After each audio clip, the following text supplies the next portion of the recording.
Hi guys, welcome back to my channel. Today is 17th of October and सुबह के बज रहे हैं 6:56 7 बज गए हैं। मैं तो सुबह के 3 बजे से ही उठ चुकी थी। लास्ट 2 डेज से हमारे एरिया में इंटरनेट नहीं था, so I was struggling a lot with that. And yeah, here's a new setup, a different setup. I'm studying in another room and जल्दी चेंज करेंगे। Meanwhile तुम लोग इस सेटअप के साथ वीडियोस देखोगे and I'll get back to the old setup in few days. यहाँ पे देखो I am preparing for my unit 7 unit 6 हो गया है but due to some issues I couldn't able to give that. उसको दूंगी मैं किसी दिन बीच में। Meanwhile I am preparing for my unit 7 जहाँ पे ऑर्गेनिक केमिस्ट्री स्टार्ट हो गई है and this is syllabus physics के लिए। I am not going to attempt my offline mock test. Physics का पोर्शन में थोड़ा डिफरेंट अप्रोच लेके चल रही हूँ, सो दैट इज़ वाई यहाँ पे फिजिक्स का सिलेबस नहीं है। And yeah I will be completing all the biology as well. So उसके लिए भी कुछ प्लान आउट किया है चीज़ें। I will be telling you guys in the upcoming videos. तो अभी अगर मैं तुमको अपने टारगेट्स बताऊँ तो this is my diary where I write everything. And so अभी लाइक लास्ट 2 डेज से इंटरनेट नहीं था तो मुझे IUPAC के लेक्चर्स देखने थे पर मैं देख नहीं पाई। मैंने 1 और 2 मंडे को किया था, उसके बाद 3 4 5 6 करना था एंड आज 17 हो गई है तो ये दोनों लेक्चर्स होंगे एंड आई डोंट थिंक मैं स्टार्ट कर पाऊँगी। उसके बाद मैं फिजिक्स में बेसिक मैथ्स रिवाइज कर रही हूँ एंड बायो में आई will be starting with ecosystem. Like इस बार इकोसिस्टम, बायोडाइवर्सिटी एंड कंजर्वेशन और केमिकल कोऑर्डिनेशन आ रहा है। इन दोनों चैप्टर्स के बाद मेरी 12th की बायोलॉजी डन हो जाएगी तो उसका भी रिविजन करना है। So lots of things are in the head. Let us begin. तो ये रही आज की to do list and hope so will cover this and so चलो यार आज का व्लॉग स्टार्ट करते हैं। सो मंडे मेरी बहुत अच्छी स्टार्ट हुई थी एंड मैंने बहुत अच्छे से पढ़ाई की, सब हुआ। एंड देन ट्यूसडे वेडनेसडे एकदम ऑफ हो गया बिकॉज इंटरनेट बैन हो गया था। मुझे थोड़ा सा भी रियलाइज़ होता तो मैं अपने लेक्चर ज़रूर डाउनलोड कर लेती, मुझे बिल्कुल भी नहीं पता था। एंड बाद में मेरा इंटरनेट नहीं चला, देन आई वाज लाइक मैं अपने पापा के रूम में गई एंड पापा ने बताया बेटा इंटरनेट बैन हो गया। So I couldn't able to watch my lectures, तो इसलिए फिर आज बहुत सारे बैकलॉग के साथ स्टार्ट किया। केमिस्ट्री के 4 लेक्चर्स ले लिए थे। Hope so will cover everything. तो सबसे पहले मैं यहाँ पे स्टार्ट कर रही हूँ बायोलॉजी से। हमारे मॉक टेस्ट में आ रहा है organism and population, like last mock test में आ चुका है। अब आ रहा है इकोसिस्टम और बायोडाइवर्सिटी एंड कंजर्वेशन, तो I am starting with ecosystem. And देखो यार बायो में NCERT पढ़ना बहुत ज़रूरी होता है एंड समटाइम्स क्या होता है लेकिन हमने NCERT बहुत अच्छे से पढ़ रखी होती है, उसकी सारी लाइन से अच्छे से पढ़ रखी होती हैं, पर उन्हीं लाइन से जब क्वेश्चन आते हैं तो हम उसे इनकरेक्ट कर देते हैं क्वेश्चन प्रैक्टिस के टाइम पे, मॉक टेस्ट के टाइम पे। तो अगर क्या हो, अगर हम जो क्वेश्चन इनकरेक्ट करें वो हमारी NCERT में हाईलाइट हो जाए तो हमारे लिए कितना ईजी हो जाएगा। इससे तो ये हम खुद से भी कर सकते हैं, पर नीट प्रेप एसेंशियल क्या NCERT अभ्यास बैच में एक ऐसा फीचर लॉन्च हुआ है which is called the incorrect question mark NCERT, जहाँ पे हमारे सारे जो भी इनकरेक्ट क्वेश्चन होते हैं हमारे क्वेश्चन प्रैक्टिस के टाइम पे वो सारे हमारी NCERT में मार्क हो जाते हैं। तो NCERT अभ्यास बैच के अंदर ये इनकरेक्ट मार्क NCERT तीनों सब्जेक्ट्स के लिए अवेलेबल है for physics chemistry and biology. तो मैं NCERT अभ्यास बैच में जो भी सारे क्वेश्चन प्रैक्टिस करोगे तीनों सब्जेक्ट के लिए, उन तीनों सब्जेक्ट की NCERT में ये तुम्हारे इनकरेक्ट क्वेश्चन हाईलाइट हो जाएंगे। फिर तुम उन हाईलाइटेड लाइंस पर क्लिक करके इन इनकरेक्ट क्वेश्चंस को रीअटेम्प्ट कर सकते हो एंड इन सारे क्वेश्चंस का तुम्हें एक्सप्लेनेशन ऑडियो वीडियो टेक्स्ट तीनों फॉर्मेट में मिलेगा। NCERT अभ्यास बैच में सिर्फ ये एक फ़ीचर नहीं है, इसी के साथ और भी बहुत सारे फीचर्स हैं। NCERT के हर पेज से क्वेश्चन मिल जाएगा विच पेज वाइज फिल्टर की, जैसे कि तुमने आज बायो का कोई चैप्टर पढ़ा उसके तुमने पेज नंबर 1 2 और 3 पढ़े तो तुम पेज नंबर 1 2 और 3 से जितने भी पॉसिबल क्वेश्चन हैं सारे अपने अकॉर्डिंग अटेम्प्ट कर सकते हो। इसी के साथ PYQ मार्क NCERT पे मिल जाते हैं, जहाँ पे हमारे लास्ट 25 ईयर्स के PYQ हमारी NCERT में हाईलाइटेड होते हैं। NCERT किस पेज से, किस टॉपिक से, किस लाइन से क्वेश्चन आए वो तुम्हें हाईलाइट किया हुआ मिल जाएगा, तो हम उस लाइन पर क्लिक करके उस PYQ को अटेम्प्ट कर सकते हो।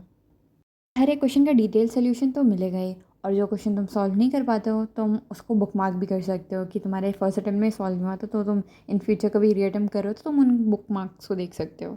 लेटेस्ट सिलेबस के अकॉर्डिंग तुम्हें यहाँ पे हर टाइप के क्वेश्चन मिल जाएंगे, जैसे कि assertion reason, diagram based, labelling based, match the following, statement type, ये सारे तरह के क्वेश्चन तुम्हें यहाँ पे मिल जाएंगे। एंड अगर आप अभी इस बैच को ज्वाइन करते हैं तो आपको अभ्यास एसेंशियल इसके साथ मिल जाएगा, जिसमें आपको हर चैप्टर के 75 से लेकर 100 हाइल्ड क्वेश्चंस मिल जाएंगे विद पेज वाइज मैनर। अगर आप अभी NCERT अभ्यास बैच लेते हैं तो इसके साथ आपको अभ्यास एसेंशियल तो मिलेगा ही मिलेगा, उसके साथ साथ AR power of course, page wise flash card, incorrect mark NCERT और PYQ मार्क NCERT, ये सब कॉम्प्लीमेंट्री मिलेंगे। तो अगर आप अभी इस बैच को ज्वाइन करना चाहते हैं तो जस्ट आपको 2,999 का पड़ेगा। प्लस अगर आप चाहते हैं इनके ऑफलाइन मॉड्यूल्स भी लेना तो वो आपको ऑफलाइन मॉड्यूल के साथ बैच मिल जाएगा 4,999 का।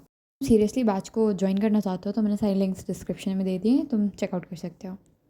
सो यहाँ पे मेरा फिज़िक्स भी कंप्लीट हो गया था। 3.5 आवर्स की ऑलमोस्ट पढ़ाई हो गई थी। अभी I was revising basic maths क्योंकि आगे के मॉक टेस्ट में लाइक अभी अगर AITS की बात करें तो उसमें भी ये सारा स्टार्टिंग का पोर्शन आ रहा है फिज़िक्स का। एंड आगे के चैप्टर में भी बहुत ज़्यादा बेसिक मैथ्स अप्लाई हो रही थी। लाइक रोटेशनल की बात करें तो उसमें क्रॉस प्रोडक्ट बहुत लग रहा था। एंड काफ़ी सारी छोटी छोटी चीज़ें थी जो मैं जहाँ पे अटक रही थी। एंड लाइक 22 के लेक्चर्स में सर ने बेसिक मैथ बहुत 6 या 7 लेक्चर में कराया था, बहुत कम कराया था। एंड जैसे कि 24 या 23 के लेक्चर्स में सर ने बहुत ज़्यादा बेसिक से कराया। लाइक जो छोटे छोटे फ्रैक्शन वाली चीज़ें होती हैं हम जिनमें अटक जाते हैं अक्सर, लाइक वो काटने वाला होता है, ऊपर नीचे फ्रैक्शन होता है, काटना होता है, वहाँ पे थोड़ी सी मिस्टेक्स हो जाती हैं।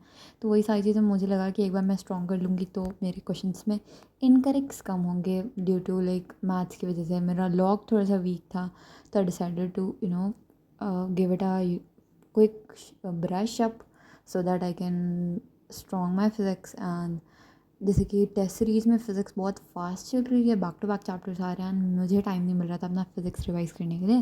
दैट इज़ वाई मैं सोचा फ़िज़िक्स को थोड़ा स्लो डाउन करें एंड एक बार रिवाइज़ करते हुए चले एंड देन आगे के चैप्टर्स पे बढ़े। सो दैट इज़ वाई मैं तुमको आज के टारगेट में दिखाया था, मैंने फ़िज़िक्स भी नहीं ऐड किया था। यहाँ पे मेरा डन विद बेसिक मैथ्स, बहुत सारे क्वेश्चन अटेम्प्ट किया, पूरा रिविजन किया।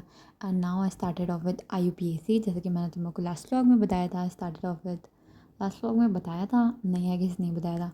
सो I started off with organic chemistry and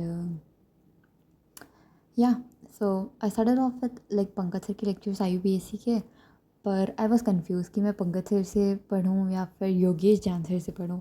so basically एक चीज़ तो ये है कि लाइक इनऑर्गेनिक हो चाहे ऑर्गेनिक हो, उनमें पुराने लेक्चर्स नहीं हमें देखना है क्योंकि सिलेबस बहुत रिड्यूस हुआ है। ऑर्गेनिक में भी काफ़ी सारे टॉपिक्स हटे हैं, इनऑर्गेनिक में काफ़ी सारे चैप्टर्स हटे हैं। एंड दैट इज़ वाई जो बाकी के बच्चे कुछ टॉपिक्स हैं उनका वेटेज ज़्यादा बढ़ जाता है। इसलिए अगर हम लेटेस्ट लेक्चर्स देखते हैं तो हमें वहाँ पे उन टॉपिक्स पे ज़्यादा क्वेश्चंस मिलते हैं इंस्टेड ऑफ पुराने लेक्चर्स में जहाँ पे सारे टॉपिक्स को इक्वल वेटेज के अकॉर्डिंग टीचर्स ने क्वेश्चन कराए हैं। सो दैट इज़ वाई हमारे मेंटोर भी हमें ये कहते हैं कि लेटेस्ट देखो। तो I was watching, initially I was watching like Pankaj sir के लेक्चर्स, पर I was confuse. Some of my friends were saying कि हमें योगेश जान सर के लेक्चर्स देखने चाहिए मुझे। यहाँ पे मैंने अराउंड 100 क्वेश्चंस लगा लिए थे IUPAC के। तो मैंने अपनी तो बेसिकली मैं तुमको यही बता रही थी, मैंने अपनी IUPAC पढ़ी पंकज सर से एंड उसके बाद मैंने अपने मेंटोर सर से भी डिस्कस किया and we concluded that Pankaj sir पढ़ाते बहुत अच्छा है, बहुत सारी ट्रिक्स भी देते हैं। पर क्या होता है कि जहाँ पे बहुत कॉन्सेप्चुअल क्वेश्चंस आते हैं अक्सर वहाँ पे जो स्टूडेंट पंकज सर से पढ़ रहे होते हैं उनके क्वेश्चंस नहीं बन रहे होते हैं। नो डाउट पंकज सर बहुत अच्छा पढ़ाते हैं, पर शायद जो बहुत बेसिक से पढ़ना चाहते हैं एंड जो मतलब जो स्टूडेंट्स बहुत ज़्यादा होशियार नहीं है कह सकते हैं, आई गेस उन्हें ऐसे टीचर से पढ़ना चाहिए जो बहुत बेसिक से उठा रहे हैं और बहुत कॉन्सेप्चुअली चीज़ें पढ़ा रहे हैं। तो हम मेरे सर ने मुझे यही सजेस्ट किया कि मरियम तुम instead of Pankaj sir you should follow Yogesh Jain sir, क्योंकि वो बहुत लाइक सारी चीज़ें बेसिक से पढ़ाएंगे, कॉन्सेप्चुअली पढ़ाएंगे। मुझे लगा जब मैंने आइसोमेरिज्म सर से पढ़ा, लाइक मेरा अभी इस व्लॉग तुम देखोगे आगे वाले व्लॉग में मेरा IUPAC कंप्लीट हो चुका है।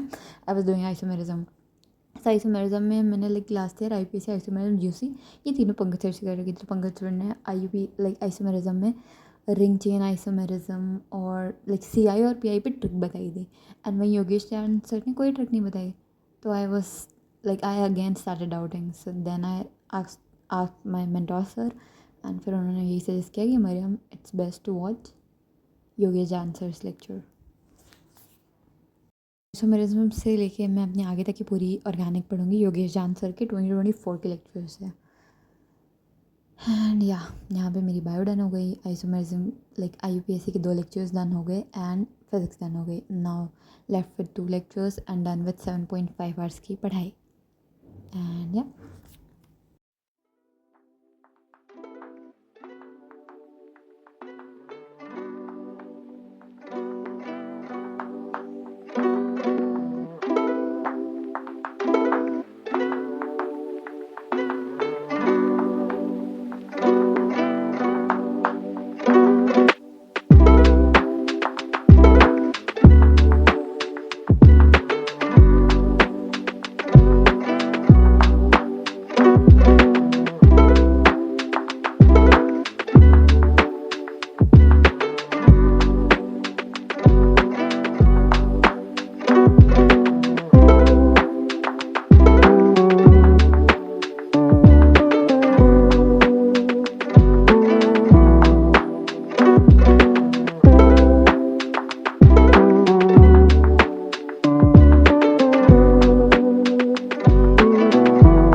गाइस यहाँ पे मेरे सारे टारगेट्स हो गए हैं done. Now I will take थोड़ा सा ब्रेक एंड उसके बाद करेंगे मेमोराइजेशन, सारी चीज़ों को अच्छे से रिवाइज करके मेमोराइज करके फिर डन करेंगे। एंड सो या this was all about today's vlog. Meet you guys in the next one. Thanks for watching.